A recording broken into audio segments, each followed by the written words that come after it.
Capítulo 7. De los principados nuevos que se adquieren con armas y fortuna de otros. Los que solo por la suerte se convierten en príncipes, poco esfuerzo necesitan para llegar a serlo, pero no se mantienen sino con muchísimo. Las dificultades no surgen en su camino, porque tales hombres vuelan, pero se presentan una vez instalados. Me refiero a los que compran un estado o a los que obtienen como regalo, tal cual sucedió a muchos en Grecia, en las ciudades de Jonia y del Helesponto, donde fueron hechos príncipes por Darío, a fin de que le conservasen dichas ciudades para su seguridad y gloria. Y como sucedió a muchos emperadores que llegaban al trono corrompiendo los soldados, estos príncipes no se sostienen sino por la voluntad y la fortuna, cosas ambas mudables e inseguras, de quienes los elevaron, y no saben ni pueden conservar aquella dignidad. No saben por qué,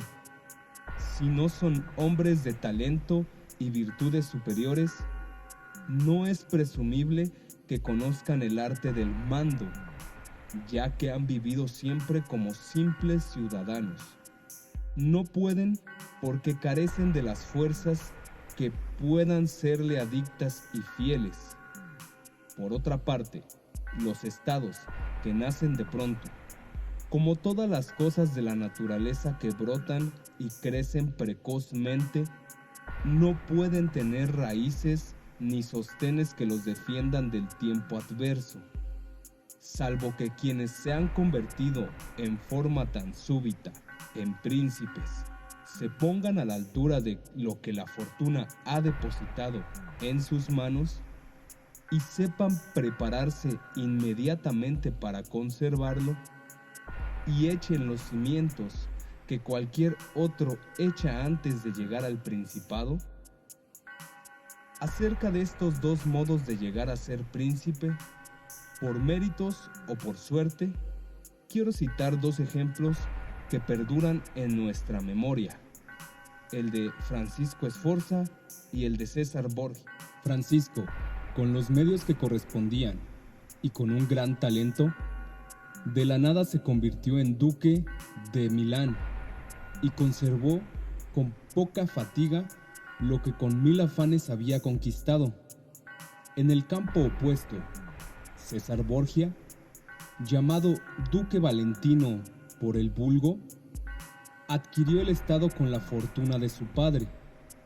y con la de éste lo perdió. A pesar de haber empleado todos los medios imaginables y de haber hecho todo lo que un hombre prudente y hábil debe hacer para arraigar en un estado que se obtenga con armas y apoyo ajenos, porque, como ya he dicho, el que no coloca los cimientos con anticipación podría colocarlos luego si tiene talento, aun con riesgo de disgustar al arquitecto y de hacer peligrar el edificio. Si se examinan los progresos del duque, se verá que ya había echado las bases para su futura grandeza. Y creo que no es superfluo hablar de ello, porque no sabría qué mejores consejos dar a un príncipe nuevo que el ejemplo de las medidas tomadas por él,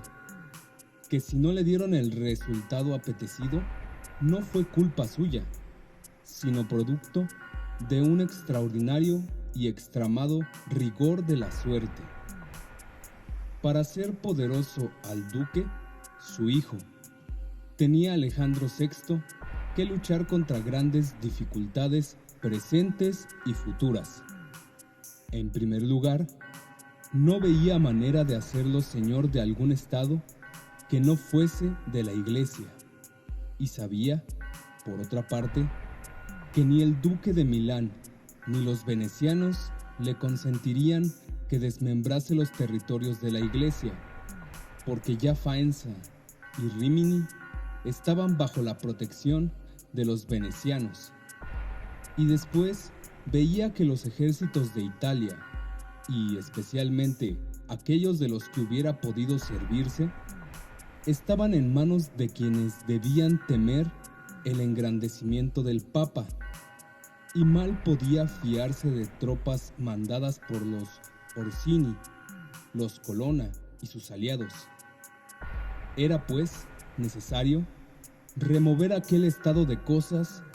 y desorganizar aquellos territorios para apoderarse sin riesgo de una parte de ellos, lo que le fue fácil,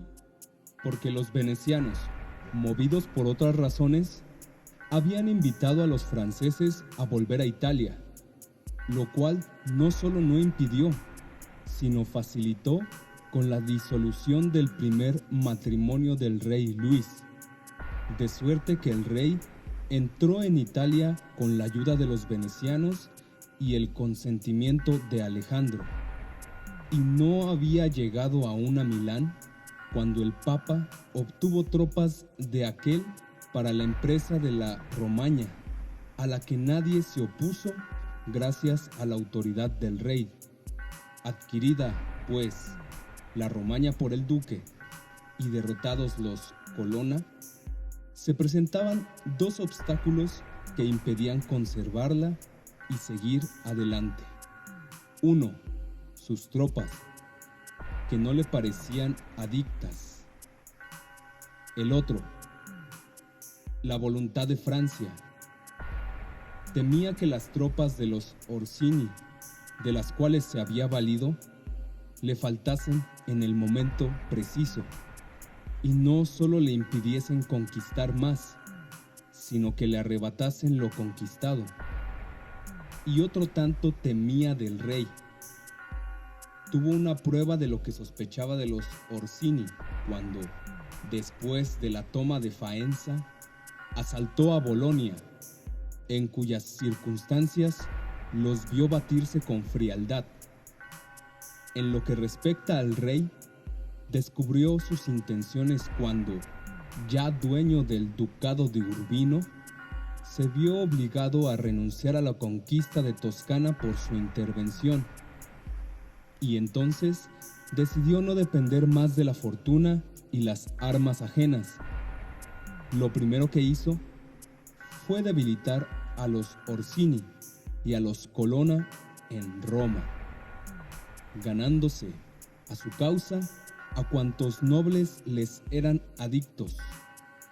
a los cuales señaló crecidos sueldos y honró de acuerdo con sus méritos con mandos y administraciones, de modo que en pocos meses el afecto que tenían por aquellos se volvió por entero hacia el duque, después de lo cual, y dispersado que hubo a los Colonna, esperó la ocasión de terminar con los Orsini, oportunidad que se presentó bien y que él aprovechó mejor. Los Orsini, que muy tarde habían comprendido que la grandeza del duque y de la iglesia generaban su ruina, celebraron una reunión en Magione, en el territorio de Perusa, de la que nacieron la rebelión de Urbino, los tumultos de Romaña y los infinitos peligros por los cuales atravesó el duque. Pero éste supo conjurar todo con la ayuda de los franceses, y restaurada su autoridad, el duque, que no podía fiarse de los franceses ni de las demás fuerzas extranjeras y que no se atrevía a desafiarlas, recurrió a la astucia y supo disimular también sus propósitos, que los Orsini, por intermedio del señor Paulo, a quien el duque colmó de favores para conquistarlo, sin escatimarle dinero, trajes ni caballos, se reconciliaron inmediatamente, hasta tal punto que su candidez los llevó a caer en sus manos en Sinigaglia. Exterminados, pues, estos jefes y convertidos los partidarios de ellos en amigos suyos, el duque tenía construidos sólidos cimientos para su futuro poder. Máxime, cuando poseía toda la Romaña y el ducado de Urbino, y cuando se había ganado la voluntad de esos pueblos, a los cuales empezaba a gustar el bienestar de su gobierno. ¿Y por qué esta parte es digna de mención y de ser imitada por otros? Conviene no pasarla por alto. Cuando el duque se encontró con que la Romaña conquistada estaba bajo el mando de señores ineptos que antes despojaban a sus súbditos que los gobernaban y que más les daban motivos de desunión que de unión, por lo cual se sucedían continuamente los robos, las riñas y toda clase de desórdenes, juzgó necesario, si se quería pacificarla y volverla dócil a la voluntad del príncipe, dotarla de un gobierno severo. Eligió para esta misión a Ramiro de Orco, hombre cruel y expeditivo, a quien dio plenos poderes. En poco tiempo impuso su autoridad, restableciendo la paz y la unión. Juzgó entonces el duque innecesaria tan excesiva autoridad que podía hacerse odiosa, y creó en el centro de la provincia, bajo la presidencia de un hombre virtuosísimo, un tribunal civil en el cual cada ciudadano tenía su abogado. Y como sabía que los rigores pasados habían engendrado algún odio contra su persona, quiso demostrar, para aplacar la animosidad de sus súbditos y atraérselos,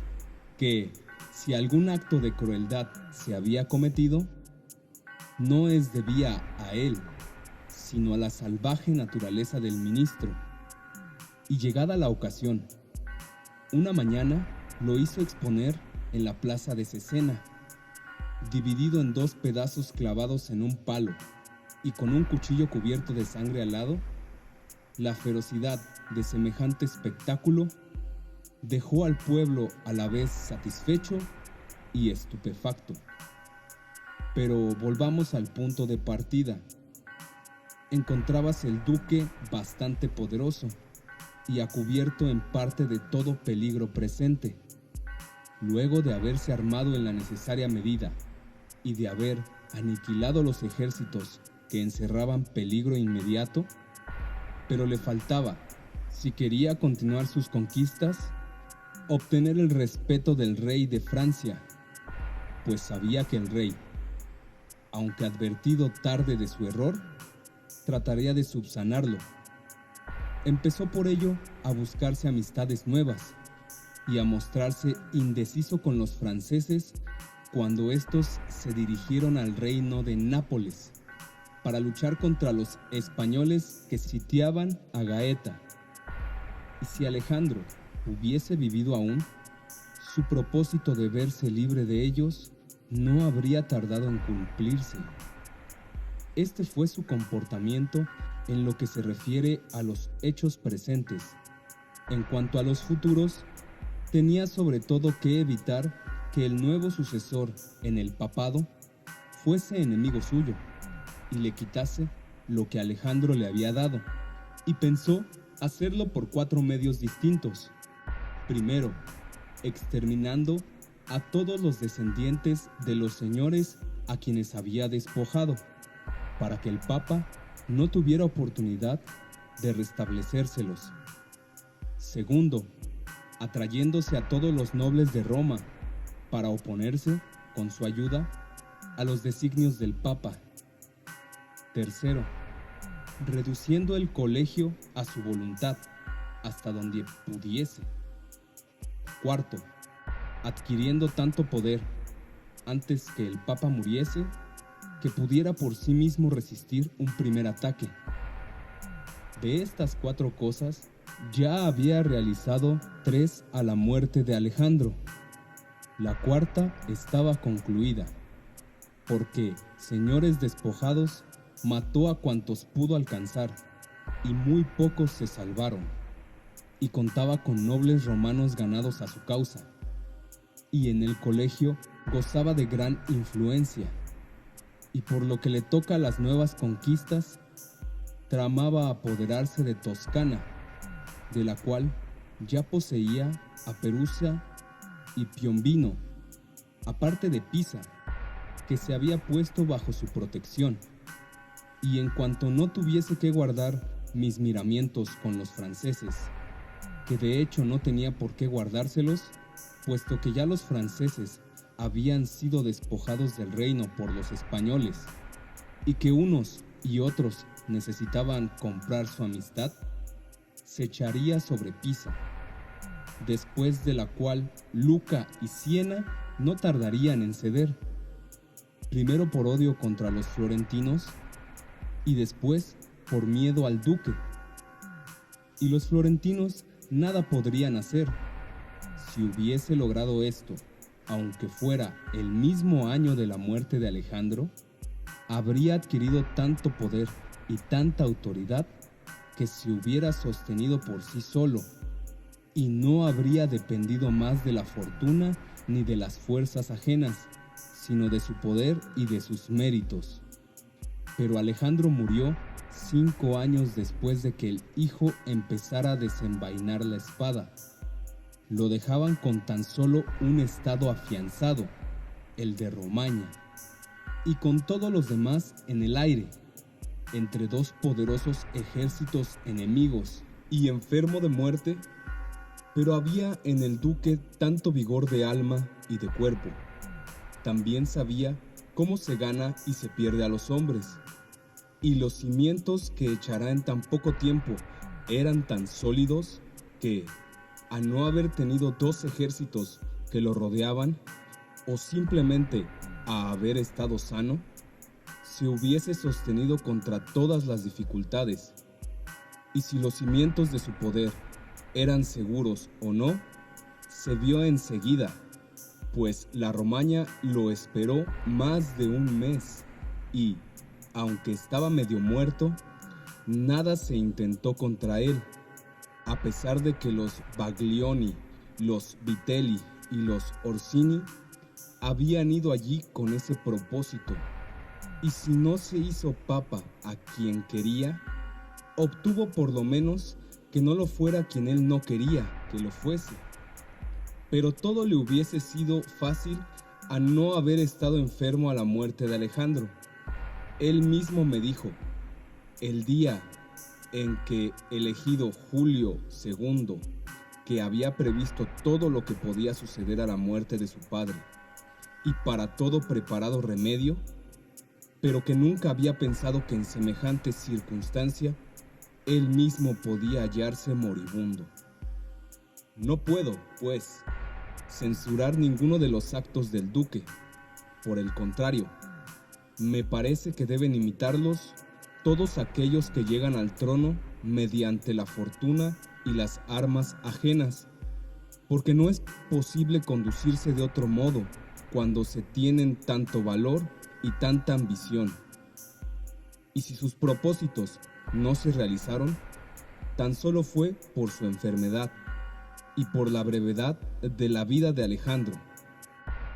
El príncipe nuevo, que crea necesario defenderse de enemigos, conquistar amigos, vencer por la fuerza o por el fraude, hacerse amar o temer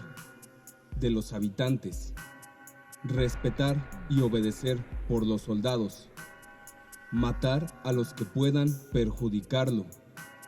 reemplazar con nuevas las leyes antiguas, ser severo y amable, magnánimo y liberal, disolver las milicias infieles, crear nuevas, conservar la amistad de reyes y príncipes, de modo que lo favorezcan de buen grado o lo ataquen con recelos. El que juzgue indispensable hacer todo esto, digo, no puede hallar ejemplos más recientes que los actos del duque. Solo se lo puede criticar en lo que respecta a la elección del nuevo pontífice, porque, si bien no podía hacer nombrar a un papa adepto, podía impedir que lo fuese este o aquel de los cardenales, y nunca debió consentir en que fuera elevado al pontificado algunos de los cardenales a quienes había ofendido o de aquellos que, una vez papas, tuviesen que temerle, pues los hombres ofenden por miedo o por odio. Aquellos a quienes había ofendido eran, entre otros, el cardenal de San Pedro, Advíncula, Colonna, San Jorge y Ascanio. Todos los demás, si llegamos al solio, debían temerle, salvo el cardenal de Amboise, dado su poder, que nacía de él de Francia, y los españoles ligados a él por la alianza y obligaciones recíprocas. Por consiguiente, el duque debía tratar ante todo de ungir papa a un español, y a no serle posible, aceptar al cardenal de Amboise antes de que el de San Pedro, Advíncula, pues se engaña quien cree que entre personas eminentes los beneficios nuevos hacen olvidar las ofensas antiguas. Se equivocó el duque en esta elección, causa última de su definitiva ruina. Capítulo 8. De los que llegaron al principado mediante crímenes. Pero puesto que hay otros dos modos de llegar al príncipe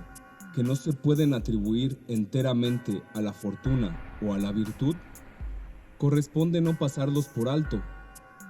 aunque sobre ellos se discurra con más detenimiento donde se trata de las repúblicas. Me refiero, primero, al caso en el que se asciende al principado por un camino de perversidades y delitos, y después al caso en el que se llega a ser príncipe por el favor de los conciudadanos. Con dos ejemplos, uno antiguo y otro contemporáneo, ilustraron el primero de estos modos, sin entrar a profundizar demasiado en la cuestión, porque creo que bastan para los que se hallan en la necesidad de imitarlos. El siciliano, Agatocles, hombre no solo de condición oscura, sino baja y abyecta, se convirtió en rey de Siracusa. Hijo de un alfarero, llevó una conducta reprochable en todos los periodos de su vida.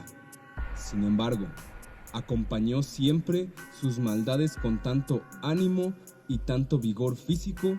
que, entrado en la milicia, llegó a ser, ascendido grado por grado, pretor de Siracusa. Una vez elevado a esta dignidad, quiso ser príncipe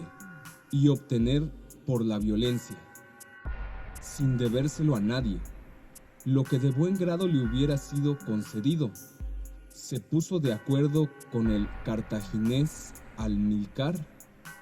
que se hallaba con sus ejércitos en Sicilia, y una mañana reunió al pueblo y al senado, como si tuviese que deliberar sobre cosas relacionadas con la república, y a una señal convenida, sus soldados mataron a todos los senadores y a los ciudadanos más ricos de Siracusa. Ocupó entonces y supo conservar como príncipe aquella ciudad, sin que se encendiera ninguna guerra civil por su causa, y aunque los cartagineses lo sitiaron 2 veces y lo derrotaron por último,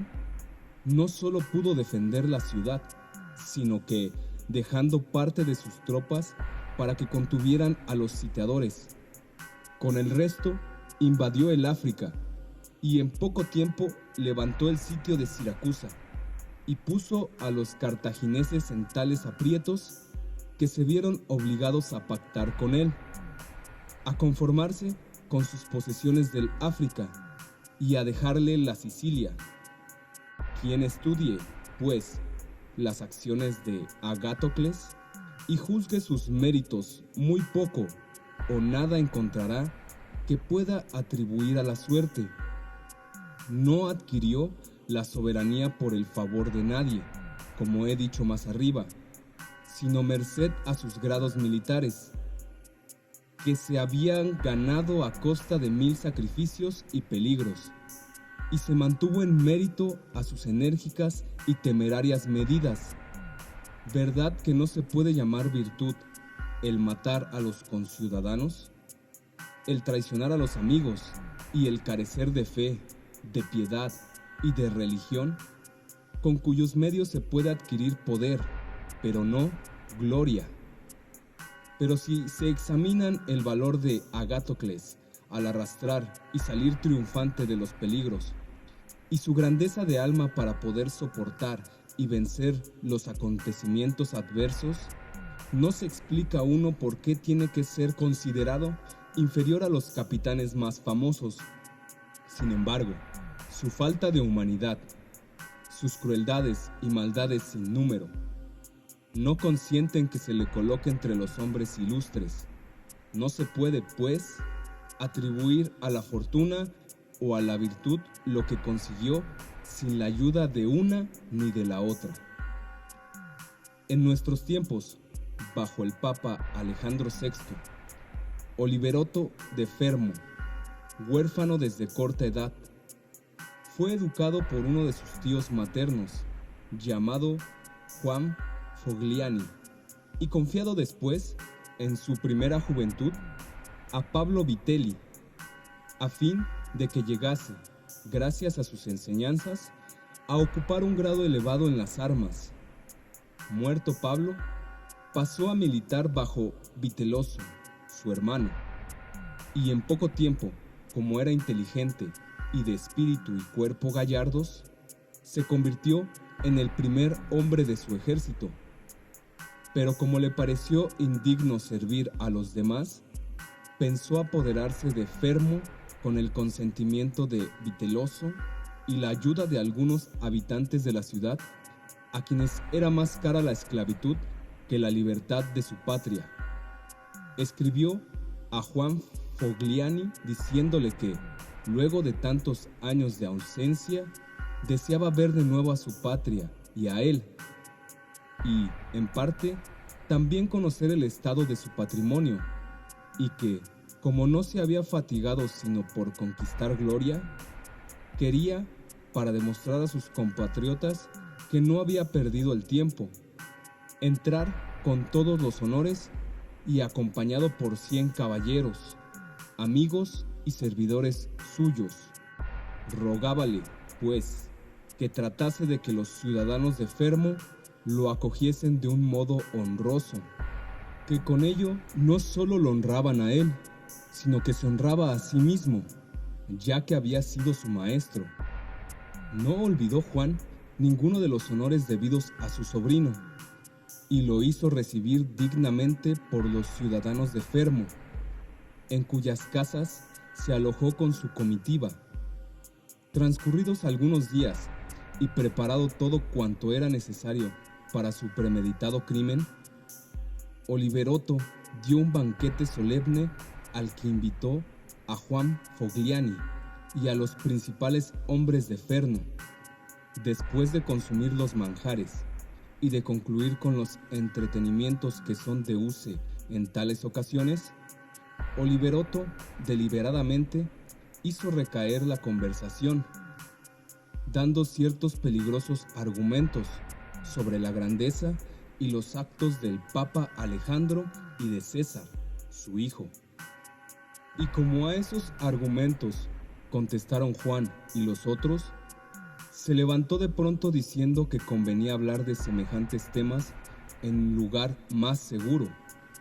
y se retiró a una habitación a la cual lo siguieron Juan y los demás ciudadanos. Y aún estos no habían tomado asiento cuando de algunos escondrijos salieron soldados que dieron muerte a Juan y a todos los demás. Consumado el crimen, montó Oliverotto a caballo, atravesó la ciudad y sitió en su palacio al magistrado supremo. Los ciudadanos no tuvieron entonces más remedio que someterse y constituir un gobierno del cual Oliveroto se hizo nombrar jefe. Muertos todos los que hubieran podido significar un peligro para él, se preocupó por reforzar su poder con nuevas leyes civiles y militares, de manera que, durante el año que gobernó, no solo estuvo seguro enfermo, sino que se hizo temer por todos los vecinos, y habría sido tan difícil de derrocar como Agatocles si no se hubiese dejado engañar por César Borgia y prender, junto con los Orsini y los Vitelli, en Sinigaglia, donde, un año después de su parricidio, fue estrangulado en compañía de Viteloso, su maestro en hazañas y crímenes. ¿Podría alguien preguntarse a qué se debe que, mientras Agatocles y otros de su calaña, a pesar de sus traiciones y rigores sin número, pudieron vivir durante mucho tiempo y a cubierto de su patria, sin temer conspiraciones, y pudieron a la vez defenderse de los enemigos de afuera? Otros, en cambio, no solo mediante medidas tan extremas no lograron conservar su estado en épocas dudosas de guerra, sino tampoco en tiempos de paz. Creo que depende del bueno o mal uso que se hace de la crueldad. Llamaría bien empleadas a las crueldades, si a lo malo se le pudiera llamar bueno, cuando se aplican de una sola vez por absoluta necesidad de asegurarse, y cuando no se insiste en ellas, sino, por el contrario, se trata de que las primeras se vuelvan todo lo beneficiosas posibles para los súbditos. Mal empleadas son las que, aunque poco graves al principio, con el tiempo, antes crecen que se extinguen. Los que observan el primero de estos procedimientos pueden, como Agatocles, con la ayuda de Dios y de los hombres, poner algún remedio a su situación. Los otros es imposible que se conserven en sus estados, de donde se concluye que, al apoderarse de un estado, todo usurpador debe reflexionar sobre los crímenes que le es preciso cometer y ejecutarlos todos a la vez, para que no tenga que renovarlos día a día y, al no verse en esa necesidad, puede conquistar a los hombres a fuerza de beneficios. Quien procede de otra manera, por timidez o por haber sido mal aconsejado, se ve siempre obligado a estar con el cuchillo en la mano, y mal puede contar con súbditos a quienes sus ofensas continuas y todavía recientes llenan de desconfianza, porque las ofensas deben inferirse de una sola vez para que, durando menos, hieran menos, mientras que los beneficios deben proporcionarse poco a poco, a fin de que se saboreen mejor. Y, sobre todas las cosas, un príncipe vivirá con sus súbditos de manera tal que ningún acontecimiento, favorable o adverso, lo haga variar, pues la necesidad que se presenta en los tiempos difíciles y que no se ha previsto, tú no puedes remediarla, y el bien que tú hagas ahora de nada sirve ni nadie te lo agradece, porque se considera hecho a la fuerza. Capítulo 9. Del Principado Civil. Trataremos ahora del segundo caso, aquel en que un ciudadano, no por crímenes ni violencia, sino gracias al favor de sus compatriotas, se convierte en príncipe. El estado así constituido puede llamarse Principado Civil. El llegar a él no depende por completo de los méritos o de la suerte, depende, más bien, de una cierta habilidad propiciada por la fortuna y que necesita o bien del apoyo del pueblo o bien del de los nobles, porque en toda ciudad se encuentran estas dos fuerzas contrarias, una de las cuales lucha por mandar y oprimir a la otra,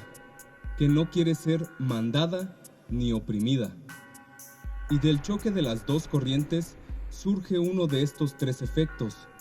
o principado, o libertad, o licencia. El principado pueden implantarlo tanto el pueblo como los nobles, según que la ocasión se presente a uno o a otros.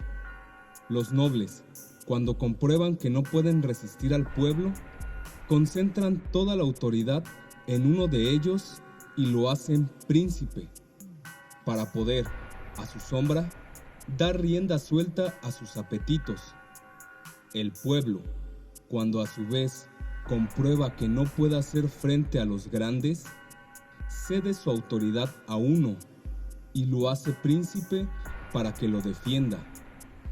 Pero el que llega al principado con la ayuda de los nobles se mantiene con más dificultad que el que ha llegado mediante el apoyo del pueblo, porque los que lo rodean se consideran sus iguales, y en tal caso se le hace difícil mandarlos y manejarlos como quisiera, mientras que el que llega por el favor popular es única autoridad y no tiene en derredor a nadie o casi nadie que no esté dispuesto a obedecer. Por otra parte, no puede honradamente satisfacer a los grandes sin lesionar a los demás, pero, en cambio, puede satisfacer al pueblo,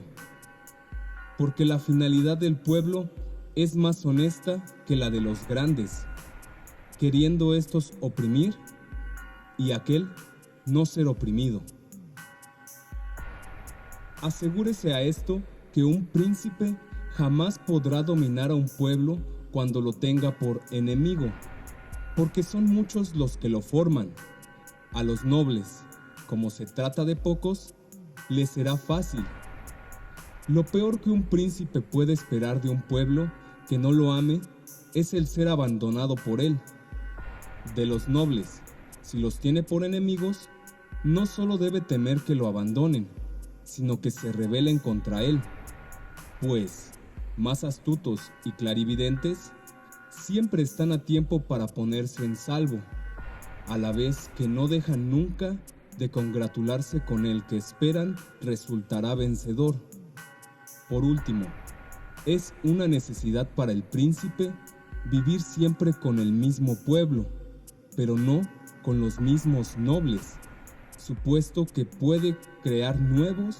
o deshacerse de los que tenía, y quitarles o concederles autoridad a capricho. Para aclarar mejor esta parte, en lo que se refiere a los grandes, digo que se debe considerar en dos aspectos principales: o proceden de tal manera que se unen por completo a su suerte, o no.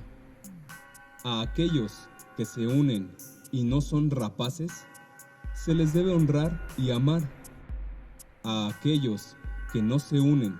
se les tienen que considerar de dos maneras. Si se hace esto por pusilanimidad y defecto natural del ánimo, entonces tú debes servirte en especial de aquellos que son de buen criterio, porque en la prosperidad te honrarán y en la adversidad no son de temer.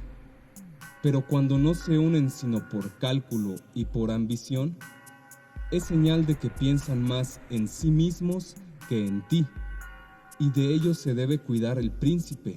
y temerles como si se tratase de enemigos declarados, porque esperarán la adversidad para contribuir a su ruina. El que llegue a príncipe mediante el favor del pueblo debe esforzarse en conservar su afecto, cosa fácil, pues el pueblo solo pide no ser oprimido. Pero el que se convierta en príncipe por el favor de los nobles y contra el pueblo, procederá bien si no se empeña ante todo en conquistarlo, lo que solo le será fácil si lo toma bajo su protección. Y dado que los hombres se sienten más agradecidos cuando reciben bien de quien solo esperaban mal, se somete el pueblo más a su bienhechor que si lo hubiese conducido al principado por su voluntad. El príncipe puede ganarse a su pueblo de muchas maneras, que no mencionaré porque es imposible dar reglas fijas sobre algo que varía tanto según las circunstancias. Insistiré tan solo en que un príncipe necesita contar con la amistad del pueblo, pues de lo contrario no tiene remedio en la adversidad. Nabis, príncipe de los espartanos, resistió el ataque de toda Grecia y de un ejército romano invicto,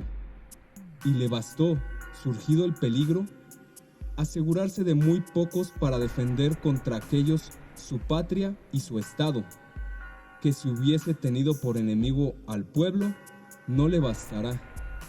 Y que no se pretenda desmentir mi opinión con el gastado proverbio de que quien confía en el pueblo edifica sobre arena, porque el proverbio solo es verdadero cuando se trata de un simple ciudadano que confía en el pueblo como si el pueblo tuviese el deber de liberarlo cuando los enemigos y las autoridades lo oprimen. Quien así lo interpretara se engañaría a menudo, como los Gracos en Roma y Jorge Scali en Florencia. Pero si un príncipe quien confía en él, y un príncipe valiente que sabe mandar, que no se acobarda en la adversidad y mantiene con su ánimo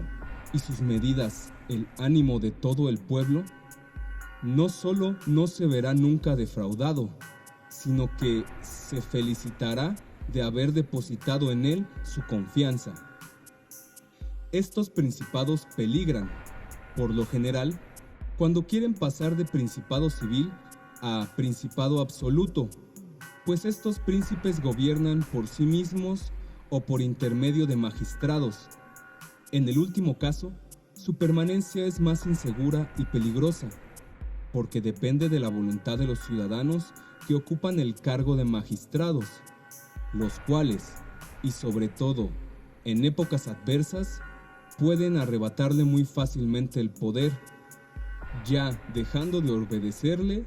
ya sublevando al pueblo contra ellos, y el príncipe, rodeado de peligros, no tiene tiempo para asumir la autoridad absoluta, ya que los ciudadanos y los súbditos, acostumbrados a recibir órdenes nada más que de los magistrados, no están en semejantes trances dispuestos a obedecer las suyas, y no encontrará nunca, en los tiempos dudosos, gentes en quien poder confiar, puesto que tales príncipes no pueden tomar como ejemplo lo que sucede en tiempos normales, cuando los ciudadanos tienen necesidad del Estado, y corren y prometen y quieren morir por él, porque la muerte está lejana.